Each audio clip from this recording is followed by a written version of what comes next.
2nd, 2025 will forever be remembered as the day American industry was reborn. That is President Trump discussing his tariffs plan, which initially caused panic selling in the U.S. stock market. Joining us to talk about this and more is our panel. Look at this panel. Gloria Allred is a proud Democrat, one of the most successful and famous attorneys in the country. She's perhaps best known for her work representing women who have been the victims of various crimes. John Phillips is a conservative commentator, host of The John Phillips Show, which airs live on KABC Radio in Los Angeles, weekdays from 12 to 3. Starting this week, the show is also now airing live on 810 KSFO in San Francisco. John, congrats on the show. Very cool. Thank you very much. And Gloria, good to have you back. Thank you. Our most frequent guest. We missed you. Thank you, Alex. All right, so let's get started. Trump, tariffs, big news impacting a lot of people's wallets this week. Your assessment of what's going on with President Trump right now? Can you say catastrophe and disaster? Don't just believe me, obviously. Look at the stock market. Everything is falling. People have lost a lot of money in their 401ks and elsewhere.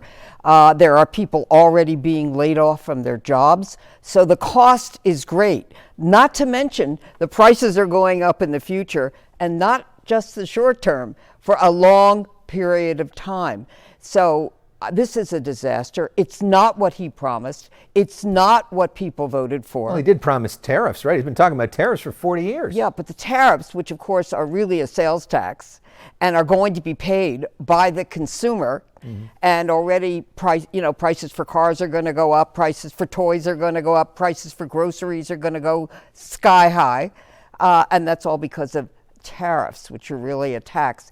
But the tariffs that he's putting on, Alex, are not even the kind of tariffs that he promised. This is a meat axe approach. This is not the scalpel that he said he was going to do, where he looks at a country and says, oh, they're charging us a 20% tariff. We're going to charge them a 20% tariff. Nothing to do with that.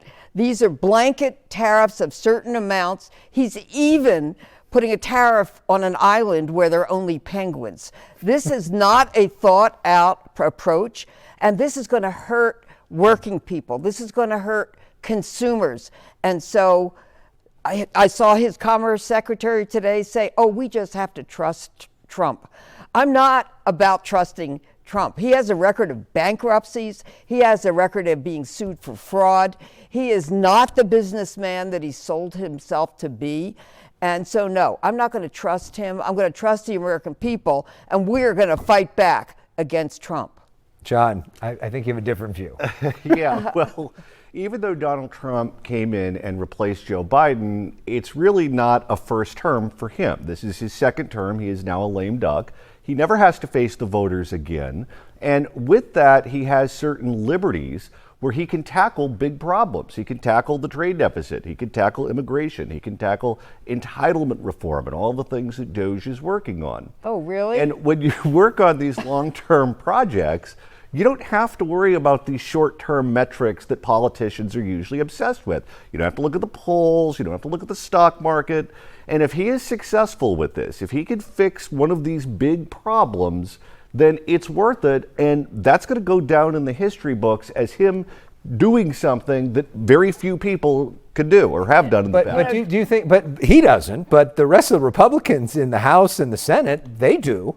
And if we see the stock market continuing to slide, if we see prices going up, I mean, that hurts American people in a way that even if you're not following politics, it's a big thing, right? Sure, and I'm sure Republicans in Congress are very worried about all of those things, but Donald Trump is the president, and he's looking at the big picture, he's looking at the long term, and if he can fix immigration or he can fix Social Security or one of those things, then it's all worth it. You think this tariff thing is a good idea? Yeah. Why? Because if you look at what happened during COVID, how the United States didn't manufacture a lot of the PPE, a lot of the items that we needed, a lot of the drugs, in fact, came from places like China.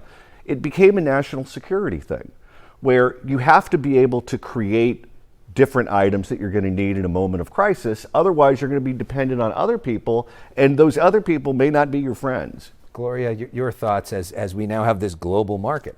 Yeah, well, first of all, we are very dependent on others, and others are very dependent on us. And we had a really good economy coming in here, John, in January, which he is now destroying, going down on the economy. By the way, you mentioned, oh, he's a lame duck. Check with him. He just said he wants a third term, which, by the way, is prohibited by the Constitution, 22nd Amendment, and also the 12th Amendment. But moving along from that, yeah, he's in power. What happened to Congress? What happened to the Republicans in Congress?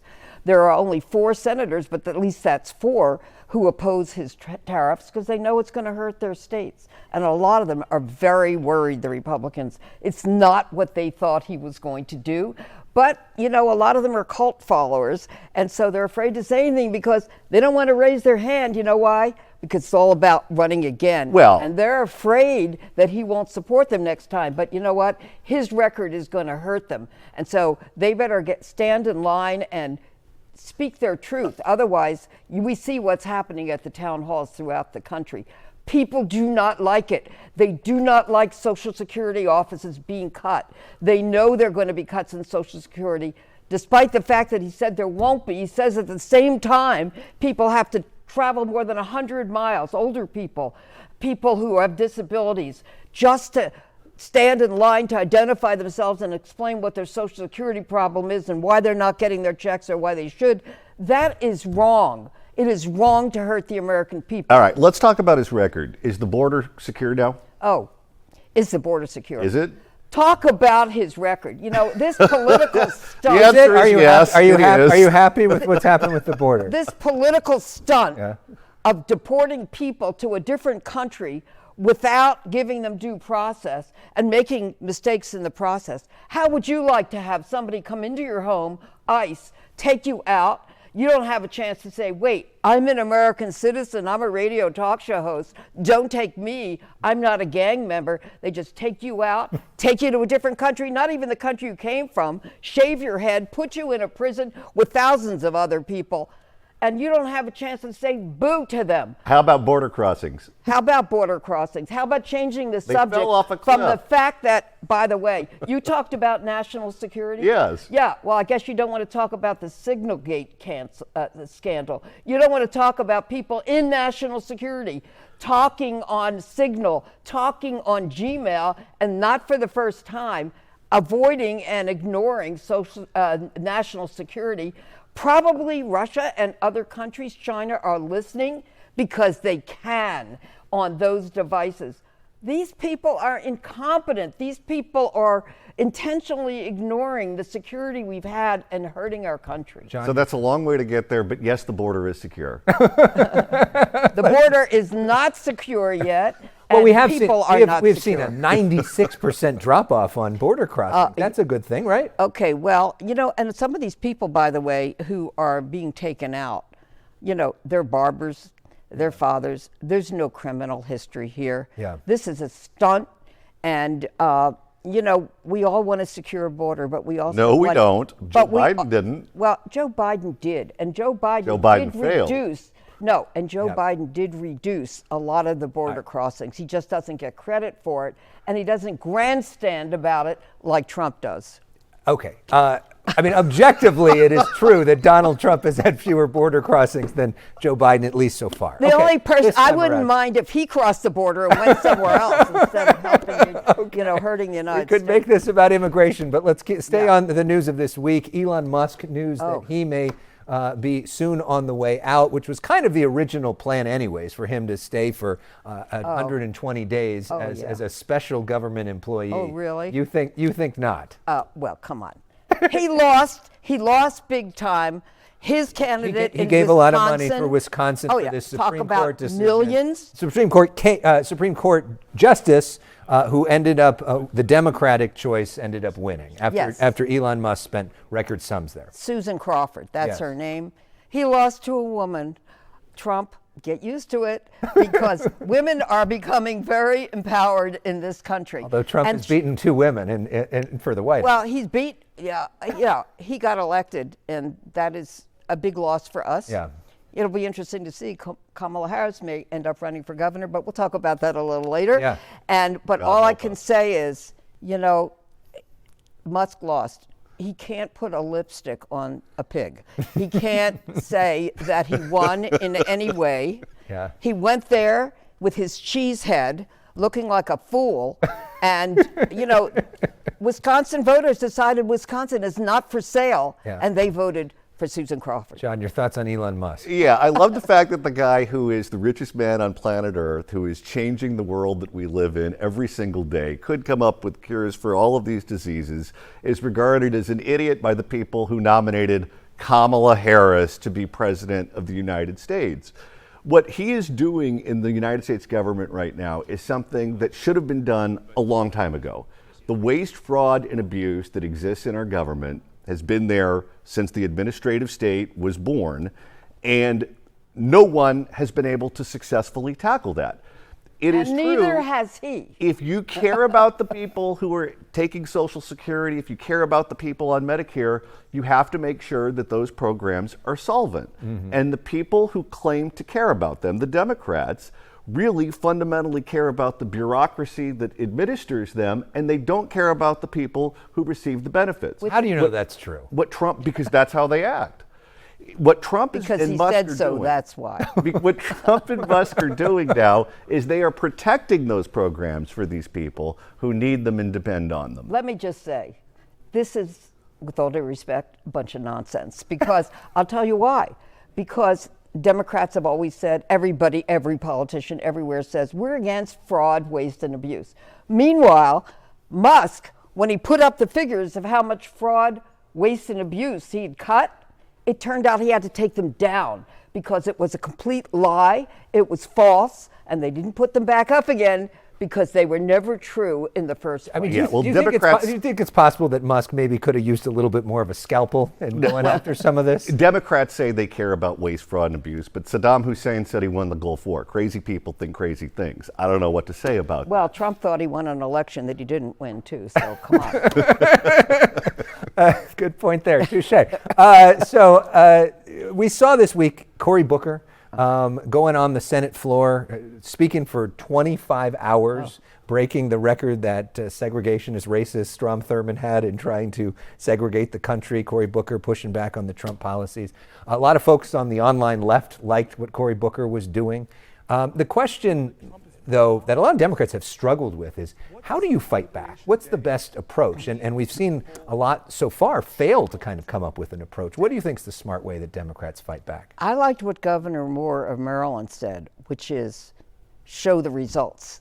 Show the results that whether it's a governor, congressperson, senator, whatever, that they have achieved. Because I think those are the most important things that people need to see. Policy is fine. It's important to talk about policy. It's talk about objectives.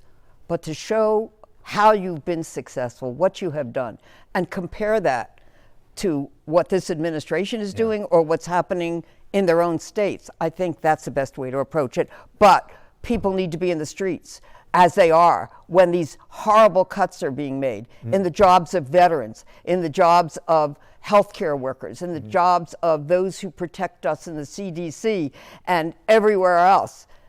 We need to continue to be heard in the streets, in the courts, through lawsuits, and everywhere else. What do you think is the most effective way? Well, first of all, he went 25 hours without going to the bathroom. I fly to Las Vegas and sit in an aisle seat. I get up 5 times. So I don't know how in the world he was able to do that. I came here especially to hear about your toilet habits. That filled my expectations. I just want to say, Well, wait a minute. it reminds me when I started practicing law and a judge said to me, oh, well, what are we going to do? Talk about toilets, but in any There you event, go. Well, the Democratic- moving along, let me just say The he was Democratic terrific. Party is right now in boiling cauldron of rage, and all of these politicians are trying to find ways to reflect that rage. Now, what many of them are doing right now, which is totally disingenuous because they're not vulgar in general, is they're using a lot of profanity. They're cursing on Twitter, they're cursing in interviews, they're cursing in the Senate, they're cursing all over the place, and it's not authentic. But they think that their people demand that, so that's how they show that they really care and they're really fighting. The way that people show they care is to get out there in the streets with a sign. There are grandmothers out there in the street about Social Security. There are young people. I see toddlers being pushed by their daddies. They're people who never protested in their life before. They're out there. And they have a reason to be out there. They want to be out there. Nobody's forcing them to, and nobody's paying them to, because they know what's happening to our democracy. They know that authoritarianism is taking place in our country. Lawyers are being attacked. Judges are being attacked. I know I've been attacked, and it's all part of the retaliation. Well, why is the Democratic Party at a record unpopularity level right It doesn't matter about the Democratic Party. It doesn't matter about the polls. We hear the people speaking. We hear what the people want. And by the way, you can't ignore Wisconsin. That was not an accident of fate. That was a big fight. And the Democrats won that fight in Wisconsin. And you're going to see more in the future. Watch out for the midterms, because they're only, less than 18 months away? Yeah. We are going to take the House, and we're going to show you you're wrong. Okay, we'll have to see, but some of those polls are concerning, I think, if you're a Democrat. So we are going to take a quick break, but before we do, we always play music on this show, especially when you're around. Okay. So we've got a little Green Day Gloria to take us to break, and up next we're going to talk about the governor's race here in California and respond to that Javier Becerra interview. Gloria, I know you've got a dance move you like to show off on this show. Do you mind showing John your best move? Oh, you mean dance? Well, save that. Give us your move. So there it is. We've got the movements. She's back, ladies and gentlemen. Gloria Allred, ladies. We'll be back with more right after this. You need to bring the problem right to the table with the best experts there. You scrub it, and then whatever is left, whatever's clean and survives, that's what you do. That's Javier Becerra giving the first TV interview of his campaign to The Issue Is. A few weeks back, Katie Porter gave us the first TV interview of her campaign. Let's talk more about the governor's race now with our panel, Gloria Allred and John Phillips. John, I know you've been following this closely on your show, The John Phillips Show, and often playing our interviews on the show. Your thoughts on the race, specifically the Becerra interview? Well, the way he kept talking about wanting to scrub things, I thought he was talking about Karen Bass's text messages there for a little bit. He just went on and on and on. You tried your best. You put in a yeoman's effort. That interview was embarrassing for him. He didn't answer any of your questions, and he didn't answer any of your questions because he doesn't have any of the answers that California needs right now. You look at the crisis that this state is in right now, whether it's insurance, whether it is homelessness, whether it's the budget, whether it's making sure that we have the water to fight the fires that we know we're going to have to deal with in the future. And it's not just Javier Becerra, who came from the Biden administration, despite the fact that Nancy Pelosi didn't want him there. It's Katie Porter, who you had on this program, Kamala Harris, who only seem to care about federal issues.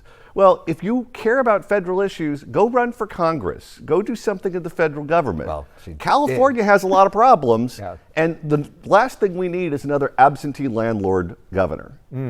Your thoughts on Becerra and the race so far? I know it's shocking, but I don't agree with him. Let me just say, I think Becerra is a very good candidate. I think Katie Porter is a very good candidate. Despite what John said, Kamala Harris has not yet announced that she's running for governor. Don't know if she will. But we have what we call a really good bench of candidates. And usually elected officials or people who want to be elected officials don't talk about the specifics in the beginning. They talk about their values. They're introducing themselves to the public. Republicans do the same thing. And independents do the same thing. So they talk about their narrative, where they came from, what they care about, who they are, so people get to know them. But later, they'll get into the specifics. They have to. And don't be surprised if they start that way. He's got a great background, Becerra. I mean, having been a congressperson, you didn't even mention, he grew up in California. He was an attorney general in California. And now he hopes to be governor. And he's been a leader in the Democratic Party. And Katie Porter is an excellent candidate as well. Do you have a favorite candidate? I don't, because I Not don't yet. endorse in primaries. But I can say, if I thought somebody was unqualified, I would certainly say that. Do you want Kamala Harris to run? I always think it's great to have a competition and to have choices. I like the voters to have choices. What do you think of Kamala's calculus right now?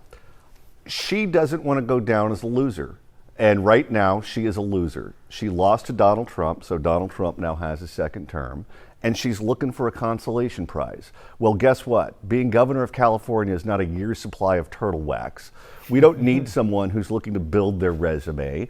We need someone who has the answers to the problems that face California. And right now, we haven't seen it from any of these people. Yeah. Well, so, John, did you call Trump a loser when he lost the 2020 election? Did you say, "Oh, he's a big loser, don't run again"? I don't think I heard that. Did I miss hearing that? I call him a two-term president. Oh, I see. Okay. Okay. And I know you're especially impressed by Matt Mahan, the mayor of San Jose. You think he might run? Well, he's a Democrat who's sane, which you don't see often in this state. And he is a guy who is tackling the homeless issue in San Jose head on. He was also one of the most vocal Democratic supporters of Proposition 36, which put California on track to finally be in a place where we don't have to buy shampoo behind bulletproof glass anymore. And because all of these other candidates are focusing on these issues that have nothing to do with the office that they're running for, what they're doing is they're creating a lane for someone, a Democrat in this case, Matt Mahan, to run on California subjects, on state issues where he has credibility. And unlike the rest of these buffoons, he has credibility on these issues. He's done it in San Jose, and I think he could be a very interesting candidate in that race. John, while you're worried about shampoo and whether you get it up under the glass, outside of the glass, I don't know. There are people who have a lot of federal experience, which is important to bring to California. Case in point, the fires, the Pacific Palisade fires, the Alton fires. We need help from the federal government. We need it big time. And so it's important for people to know how to get that help from the federal government, especially now that Trump is in charge.